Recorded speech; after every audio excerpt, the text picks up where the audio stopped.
nous allons aborder une nouvelle leçon d'enseignement moral et civique qui va s'appuyer sur l'actualité, c'est-à-dire le sujet d'étude sera la pandémie du Covid-19. Donc le thème c'est construire une culture civique et le sujet c'est civisme et liberté fondamentale à l'heure du Covid. Pour réaliser ce travail, je vous donne 4 heures de séance. Cela comporte 2 parties, comment développer une posture civique et deuxième point, comment développer une réflexion citoyenne.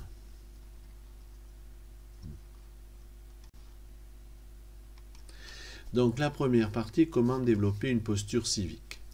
Tout citoyen a des droits, mais il a aussi des devoirs par rapport à la collectivité, au pays où il vit.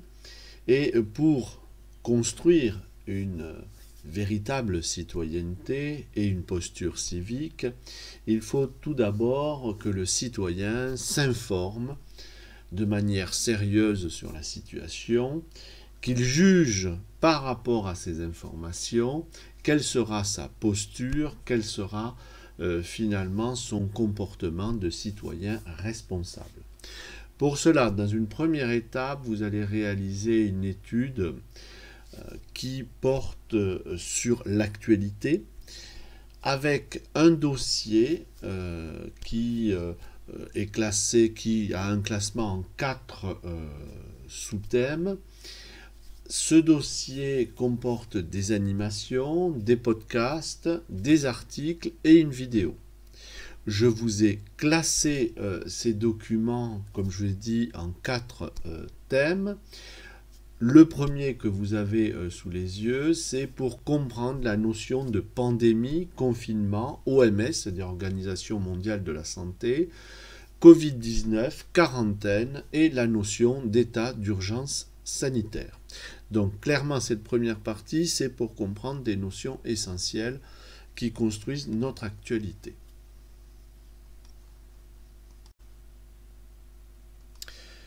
Les 2 autres sous-thèmes de ce dossier documentaire, le premier porte sur des aspects de la vie quotidienne lors de cette période, mais n'oubliez pas que vous pouvez aussi l'enrichir de votre propre expérience ou de celle de votre famille ou de ce que vous avez pu observer.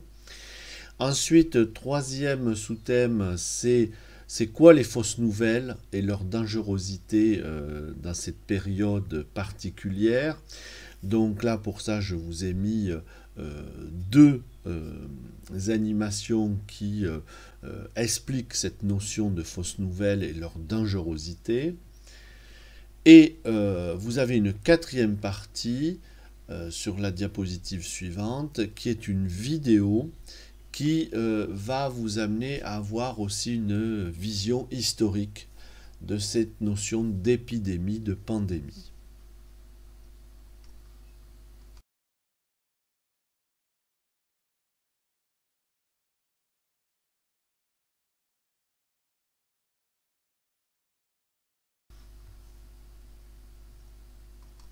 Alors concrètement, cette étude numéro 20 donc porte la problématique pourquoi comprendre l'actualité. Il y a 4 questions à réaliser. Les premières questions, clairement, c'est pour, je dirais, assurer vos connaissances essentielles sur l'actualité et sur le vocabulaire que vous allez utiliser, manipuler tout le long de cette séquence. Donc il est important d'assurer, c'est les 3 premières questions, une bonne compréhension des notions essentielles et du vocabulaire.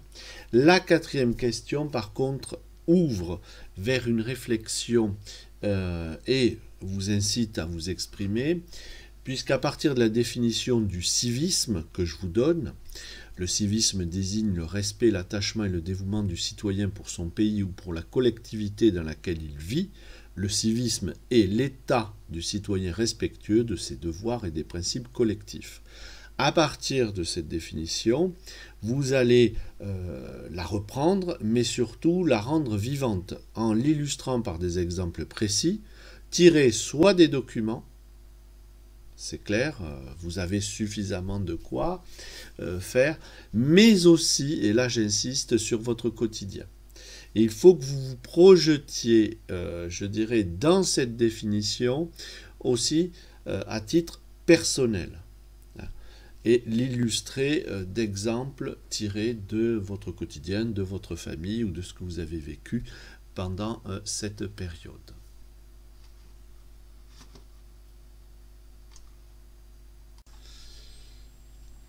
Donc à la suite de cette étude numéro 21, vous allez la compléter par une trace écrite qui rappelle deux notions essentielles. La première, c'est clair que la sécurité des personnes fait partie des responsabilités de l'État, mais que chaque citoyen a un rôle à tenir face à des risques majeurs. Il a sa propre responsabilité et la première de ces responsabilités notamment, c'est l'utilisation des outils de prévention et de sensibilisation qui ont été mis en place, que ce soit dans la vie quotidienne, au collège, à l'entrée d'un magasin, d'une mairie, puisqu'on s'appuie quand même sur cette pandémie du Covid-19 comme exemple. Donc clairement, il en va de la responsabilité de chaque citoyen de se tenir informé et de connaître les gestes et consignes à respecter en cas de crise, quelle qu'elle soit, puisque cette définition est valable pour toute forme de crise.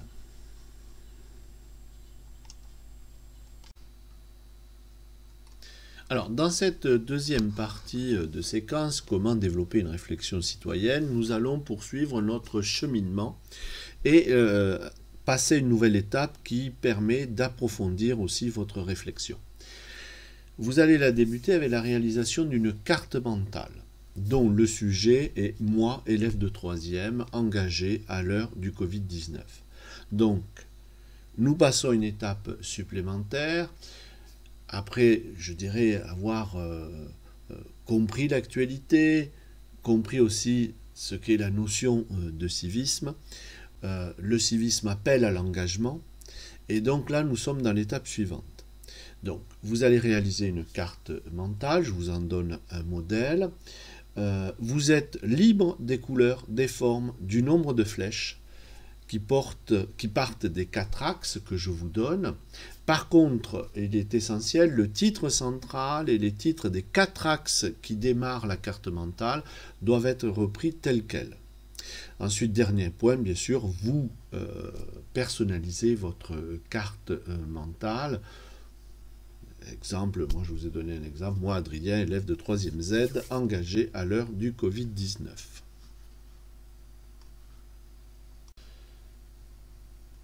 Donc le modèle de carte mentale que je vous propose part bien sûr du titre central, moi élève de 3e engagé à l'heure du Covid-19, et se décline en 4 voies de réflexion, ou 4 parcours de réflexion.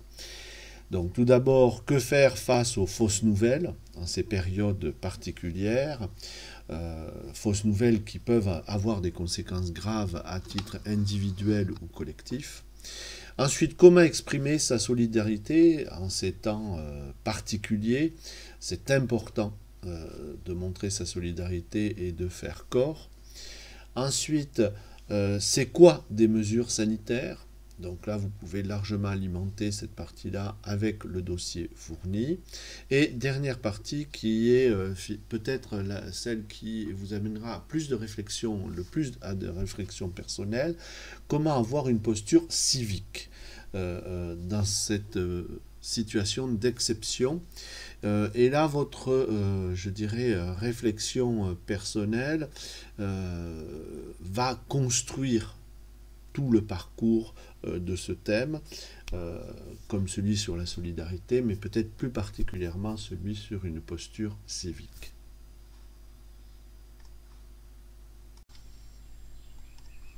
Alors vous avez sous les yeux un exemple de carte mentale sur un sujet voisin, sur le Covid-19, réalisé par des élèves de 3e.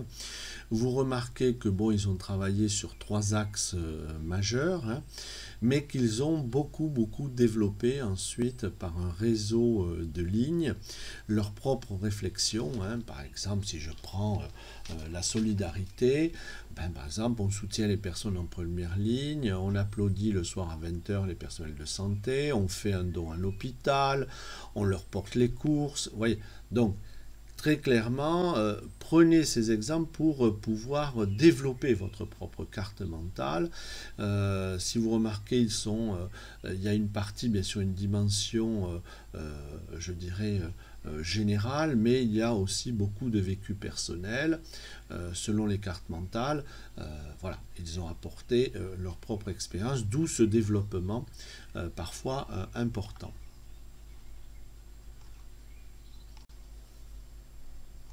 Alors, cette seconde carte mentale est plus proche de ce que vous allez travailler, même si elle est nettement moins développée, mais vous remarquez qu'on retrouve les 4 thèmes que je vous demande de travailler. Donc, elle est plus proche, cette carte mentale, je dirais comme exemple, de la production que vous allez devoir faire.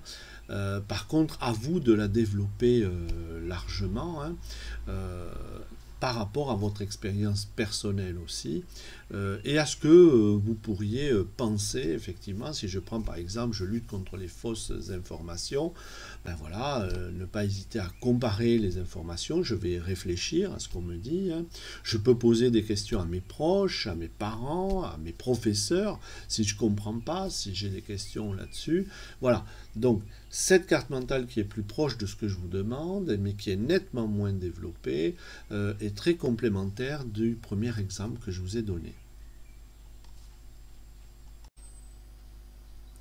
Donc pour cette étude de cas numéro 22, n'oubliez pas de réaliser le bordereau, comment je m'engage donc face à cette pandémie du Covid-19, et les notions clés, je vous rappelle, civisme, solidarité, information et règles. Je vous recommande de faire votre carte mentale d'abord au brouillon et ensuite de la réaliser au propre sur une feuille grand format de classeur pour être à l'aise et pour avoir une présentation la plus claire possible.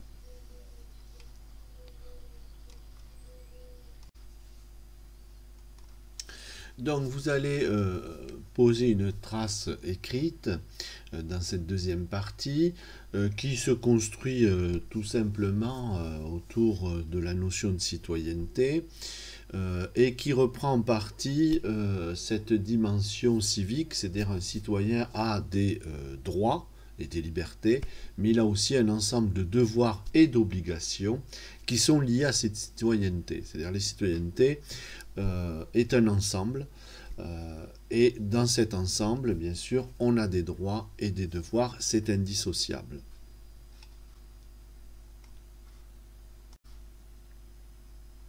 Donc nous allons terminer cette séquence de MC par une troisième étude. Logiquement, habituellement, je dirais, nous terminions nos séquences de MC par des débats. Pour l'instant, un débat collectif est difficile à réaliser, mais je vais vous amener à produire finalement une réflexion personnelle, argumentée, qui pourra prendre soit une forme écrite, sous la forme d'une réponse longue, soit sous une version orale enregistrée, un fichier audio que vous m'envoyez. Donc, pour cette dernière étude, la problématique, c'est en quoi les situations d'exception, comme nous vivons actuellement, sont-elles un danger pour les libertés fondamentales? Il est clair qu'une situation d'exception comme nous vivons appelle à prendre des mesures d'urgence, et ces mesures d'urgence qui sortent, je dirais, de l'ordinaire du fonctionnement normal d'un état de droit, peuvent poser problème face à nos libertés fondamentales. Donc je vous ai réalisé un dossier de presse, sélectionné des articles sur l'Europe et sur la France, où il y a, comment dirais-je, des exemples qui font débat de mesures qui sont, je dirais, parfois liberticides, ou qui du moins posent sérieusement un débat démocratique sur leur application.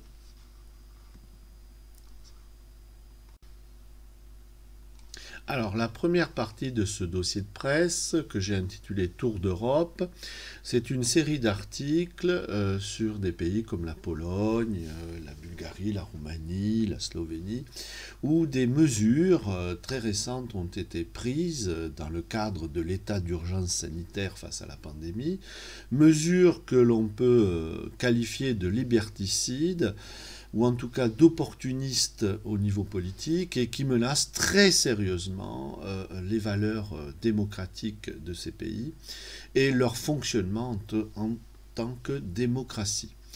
Donc vous avez un premier article sur l'état de droit en Pologne actuellement, qui pose de très sérieux problèmes, notamment à l'Union européenne, puisqu'elle signale que les mesures prises sont dangereuses pour les libertés fondamentales et appelle la Pologne à revoir sa copie.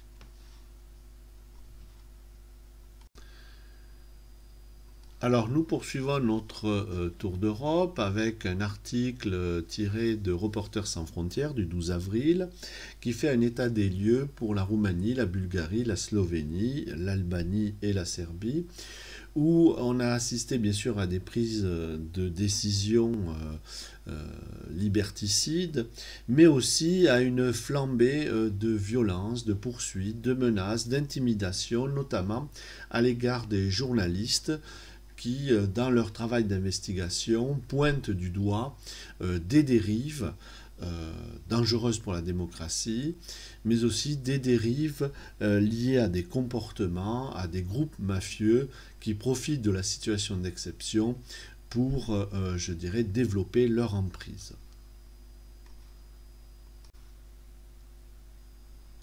Alors, la deuxième partie du dossier porte sur le cas de la France, sur la question de l'application Stop Covid, qui fait débat actuellement, à la fois dans la presse, dans les médias, mais aussi au Parlement, puisque un débat s'est ouvert qui va amener à l'adoption, selon certains critères, bien sûr, à définir, de cette application Stop Covid pour lutter contre la pandémie actuellement en France. Alors, clairement, la France veut une application pour tracer les malades comme, je dirais, dans d'autres pays. Là, vous avez l'exemple de la Corée du Sud, pour pouvoir contenir et limiter la diffusion de ce virus.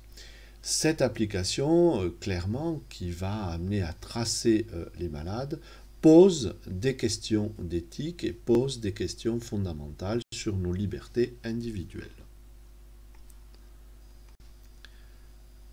Alors, le document suivant a une importance particulière puisque c'est une interview sur ce projet de traçage numérique, l'interview du secrétaire d'État au numérique Cédric O par Catherine Pétillon sur France Culture.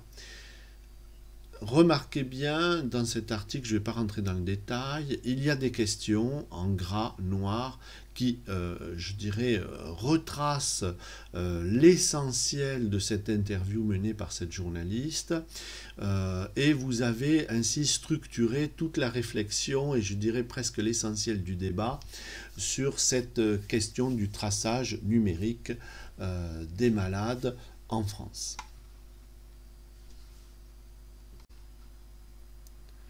Sur cette partie de l'interview, clairement, la question de l'utilité de cette application numérique est posée, son utilité et aussi les dangers qu'elle peut présenter pour la vie privée. Donc là, on touche vraiment les questions sensibles que vous avez à traiter par rapport à votre problématique. Donc là, vous avez un article publié, réalisé par Fabrice Auclair pour Futura Science, qui rappelle clairement que ce projet d'application intitulé Stop Covid va être soumis à un débat parlementaire et surtout à un vote.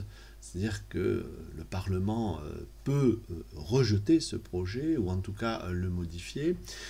Qu'également ce projet est sous le regard de la CNIL, Commission nationale informatique et liberté, qui en vérifie la conformité éthique par rapport à nos libertés fondamentales. Donc par cet article, je vous rappelle que dans une démocratie, tout pouvoir exécutif est soumis à un contrôle par les représentants du peuple élu, ici le Parlement, mais aussi par rapport à des institutions comme la CNIL qui en vérifient la conformité par rapport aux droits.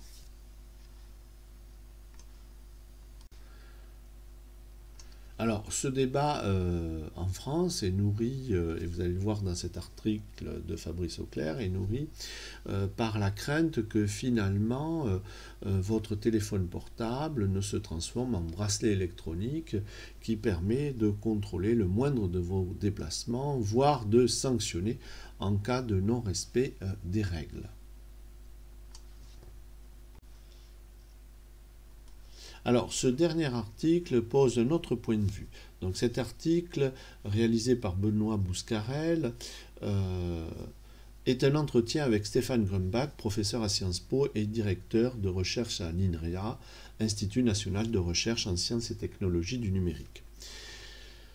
Clairement, il prend le contre-pied, je dirais, du précédent article et d'autres, c'est-à-dire qu'il pose aussi la question du fait, est-ce qu'on veut vraiment vaincre cette maladie, et techniquement il explique que cette application est nécessaire, qu'elle doit être certes encadrée, mais qu'elle est nécessaire parce que si on veut réellement diminuer l'ampleur de cette pandémie, il faut parfaitement suivre son évolution dans la population, et une application telle qu'elle permet ce suivi. Bien entendu, il est tout à fait conscient des problèmes à la fois techniques et éthiques que peut poser une telle application. Mais c'est un article qui peut nourrir très largement le débat par rapport aux autres que vous avez vus juste avant.